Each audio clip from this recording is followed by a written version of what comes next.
बिस्मिल्लाहिर्रहमानिर्रहीम। अस्सलाम वालेकुम व्यूअर्स, आप हमेशा खुश रहें, हैप्पी रहें। आज मैं बनाने लगी हूँ आलू और बेसन के मज़ेदार पकोड़े। आलू और बैंगन के पकोड़े बनाने के लिए मैं आलू को बारीक बारीक छील लूँगी। आलू को मैंने छील लिया, अब गोल गोल बारीक बारीक काट लूँगी। इस तरह मैं बारीक बारीक काटूँगी। आलू मैंने काट लिया, बैंगन को मैं गोल गोल काटूँगी। इस तरह दरमियाने साइज में मैं गोल गोल काट लूँगी। आलू और बैंगन को मैंने बारीक बारीक गोल गोल काट लिया है। अब ये मैं मसाले डालूँगी। एक हाफ टी स्पून नमक, half teaspoon red chilli, half teaspoon पिसा धनिया, हाफ टी स्पून हल्दी और 2 चम्मच सिरका ऐड कर दूँगी और मिक्स करूँगी। मसाला मिक्स हो गया, मैं आलू और बैंगन डाल के इनको अच्छी तरह मैरिनेट कर। आलू और बैंगन को मैंने मैरिनेट कर लिया।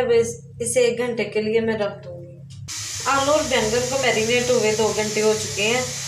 उनको मैंने स्ट्रेनर में डाल दिया है कि जो उसका आलू और बैंगन ने पानी छोड़ा है उसमें निकल जाएगा और खुश्क हो जाएंगे।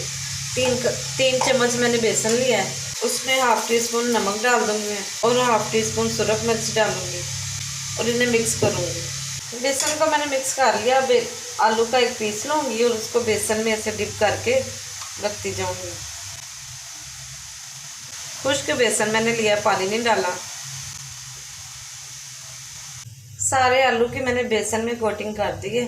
अब मैं बैंगन लूँगी और बैंगन को भी इसी तरह लगाऊंगी। बेसन खुश्क बेसन में इस तरह डिप करूँगी और रखती जाऊँगी।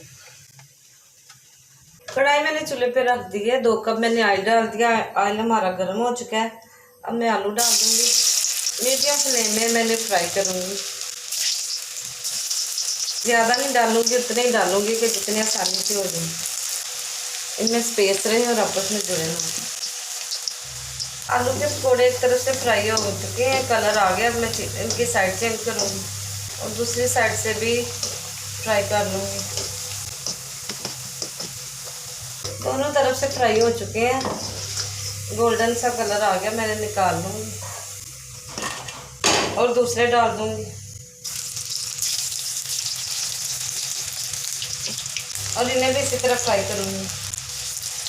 आलू के पकौड़े सारे तैयार हो गए, मैंने मैं निकाल दूँगी। अब बैंगन के पकौड़े डाल दूँगी। एक साइड से इन्हें पका लूँगी। चलिए,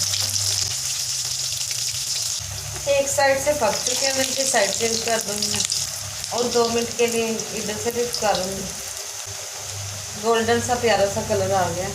हल्के हल्के से इसे दबाऊँगी स्ट्रेनर से कि अंदर से भी पक जाएंगे। दोनों तरफ से ये पक चुके हैं, मैंने निकाल लूँगी मैं और दूसरे भी इसी तरह फ्राई कर लूँगी। बैंगन के पकौड़े तैयार हो चुके हैं। मैं निकालती हूँ और डिश आउट करती हूँ। फ्लेम को ऑफ कर दूँगी। व्यूअर्स, आलू के पकौड़े, आलू और बैंगन के पकौड़े बहुत ही कम टाइम में बहुत ही क्रिस्पी, बहुत ही टेस्टी तैयार हुए हैं। अगर मेरी रेसिपी अच्छी लगी तो मेरे चैनल को लाइक करें, शेयर करें और सब्सक्राइब करें। अपना बहुत सा ख्याल रखें। मुझे दीजिए इजाज़त। अल्लाह हाफिज़।